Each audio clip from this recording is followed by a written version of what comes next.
Are you a new listener of Dental Protection podcasts and do you wonder what you've missed? Well, wonder no more as we've selected some of our most popular previous episodes to rerun. And don't forget, all of our previous episodes can be accessed through our webpage or your regular podcast streaming platform.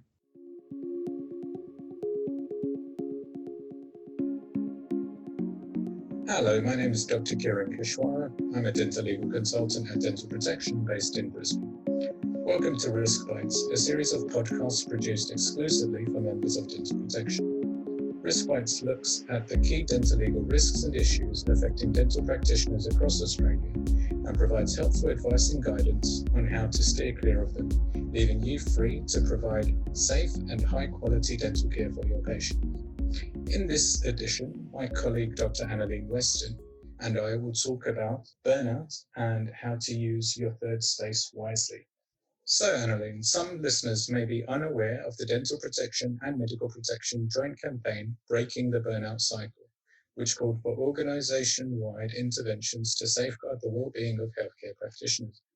I know that this is something you're a champion for, and that you're very concerned about how burnout is impacting on the profession. Can you tell us a little more about this, please?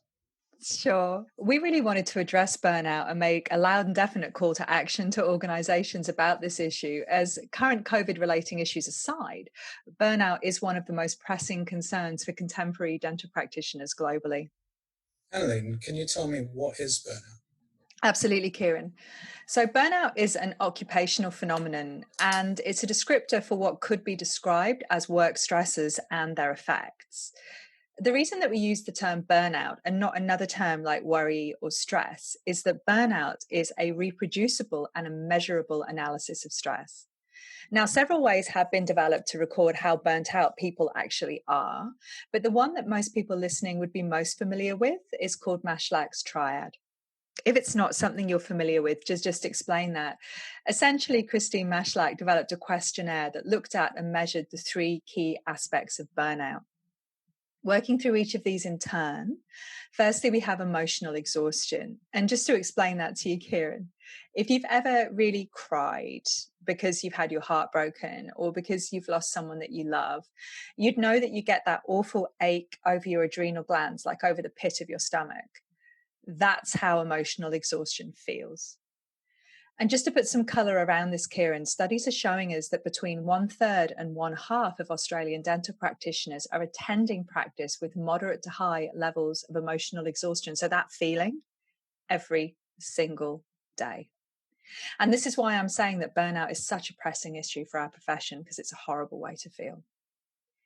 Next up, our second factor is an increase in depersonalization. So this is cynicism or distancing yourself from your patients. Now, it's quite natural for people to put a protective veneer of sorts over ourselves to stop ourselves from being bled emotionally dry by those for whom we're caring. In fact, compassion fatigue is a well-recognized standalone phenomenon in medical and dental practice and has been described as secondary traumatic distress disorder for those who treat the traumatized. To say that a bit more slowly, secondary traumatic distress disorder for those who treat the traumatized. Now, the issue comes when our protective response becomes so pronounced that we seem to lose care for all those we care for, so we have no care. Of course, our patients can sense this level of disingenuousness from us, and they don't like it. And because they don't like it, they proceed to make complaints about us and our attitude. And that's why burnout's often related to an increase in the complaints profile for a practitioner. Finally, the last factor or third factor is a decrease in our sense of personal accomplishment. So that moment where a patient goes, wow, that needle just didn't hurt, and you get absolutely no pleasure from that. Or you've just completed some amazing work and you look at it and you feel nothing, like no pride, no, I'm really glad, or this was great, just an empty void.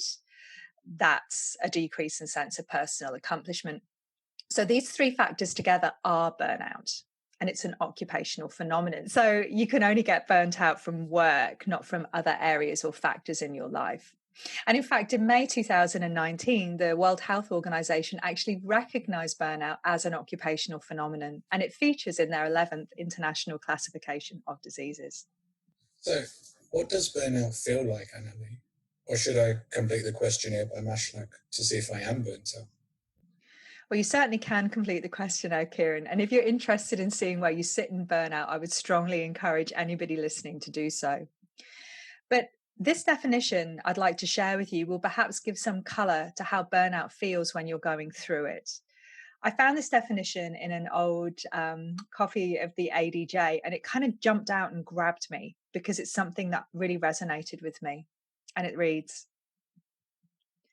burnout is a condition born out of good intentions.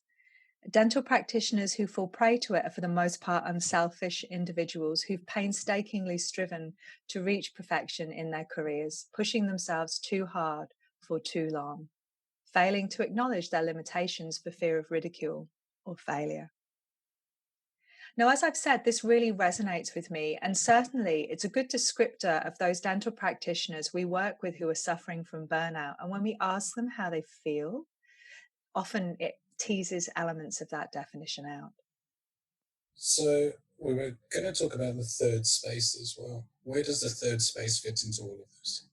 Now, the third space is a concept I came across through my work regarding burnout, specifically regarding how we as individuals can protect ourselves from burnout. And it's something I've personally found really helpful, which is why I like to share it. Now, the person who's led the way in this concept is Dr. Adam Fraser. And they initially identified this concept through the studies of sport champions. So what they were looking at, Kiran, was they wanted to see what made you from being good or an exceptional athlete to being a champion.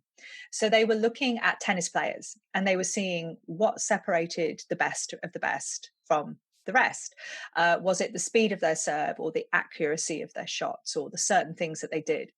And they found that, in fact, all professional athletes are on a reasonable par regarding speed or accuracy.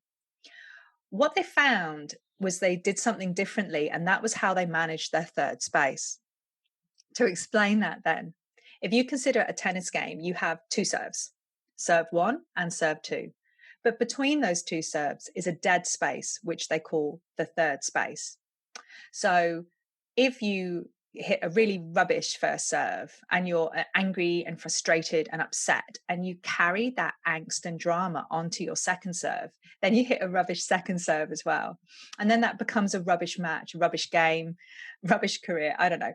It continues, it snowballs. Okay. So they found that the champions didn't have that problem. They did something between the 2 points, the 2 serves, to settle or regulate or soothe themselves. So we call that they put themselves into recovery. They managed to brush off that stressful moment. And the one that probably most people can visualize when we talk about this is, of course, Rafa Nadal, who has some very, very distinct motions that he goes through every time just before he hits the ball. And, fiddles with his pants and he bounces the ball a certain number of times and does a series of things, and he does it every single time.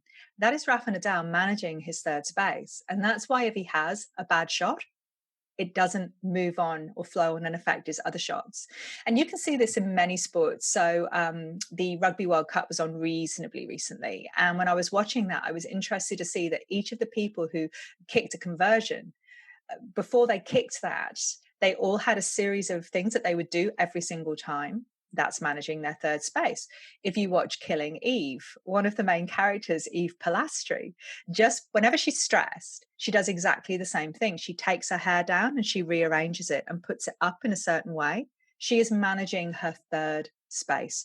So a third space then is a series of rituals or routines that we can use when something stressful has happened or we've had a bad first serve, to stop it from moving on and impacting the rest of the game. Now, why has this got anything to do with dentistry? Because we have several third spaces throughout the day. So just ask yourself, Kiran, if you have a difficult first patient, and so something goes wrong, you're running late, you can't get the matrix band on, or you can't get the matrix band off, and everyone's becoming frustrated, including you, and now you're running late. Do you take some time to manage your third space and brush off that irritation and annoyance? Or Do you rush on into your next patient and drag perhaps a little bit of that drama and angst with you? I think most people drag a bit of that drama and angst with them, and then they have a difficult day. The whole day falls apart because they never really brush off the frustration of patient one. They never really manage their third space. So this is something that you can do in your dental surgery, either between patients, or some people identify their third space as being between their morning session and their afternoon session. So if you are having a longer gap, you can consider things like going for a walk, eating lunch, which is considered to be quite a healthy activity to undertake in a day in the surgery, or something along those lines. If you're looking at a third space between patients, which is how I have adapted this in my own practice personally, I try to just take a moment, take a breather. So, when you walk out of a room and you go into another room and you forget what you walked in for, that's actually a psychological thing where moving from one space to another can cause you to forget or let go of certain things. So after I've handed my patient over and written my contemporaneous dental records, I take myself out of my surgery, go to the coffee room, and I have a drink of water, which obviously great thing for hydration. But also when I walk back out the coffee room, go and get my next patient, I have managed my third space and I've brushed off any drama. My center manager has actually realized this now, and she leaves me little treats in the tea room too, like vegan cupcakes, to make managing my third space an even happier thing. So I don't know, maybe that's something you could consider too. Excellent. Annalene, it seems to me that there would be other third space opportunities throughout our day as well.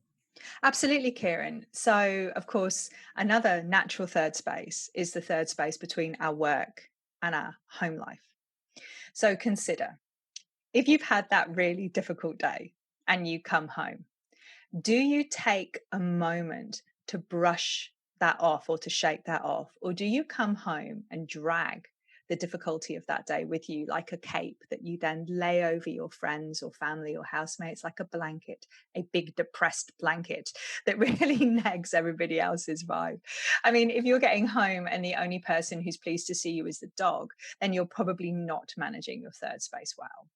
So there are some things that you can do between work and home to prevent that from happening. Some people recommend, again, going for a walk, to the gym, just taking 20 minutes. It doesn't have to be a long period of time.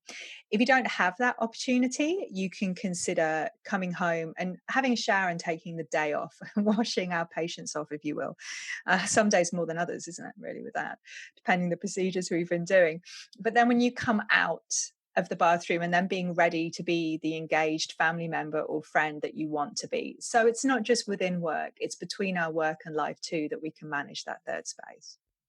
So a helpful take-home message from today would be to identify potential third spaces within our workdays and find some opportunities to utilize them to put ourselves into recovery and to protect ourselves from burnout. That's a great summary, Kiran. Thank you. And certainly something I would encourage everyone to try. Thank you, Annalene, for that relevant and helpful content, and thank you for listening. We hope that this podcast was helpful to you and look forward to speaking with you again in the future.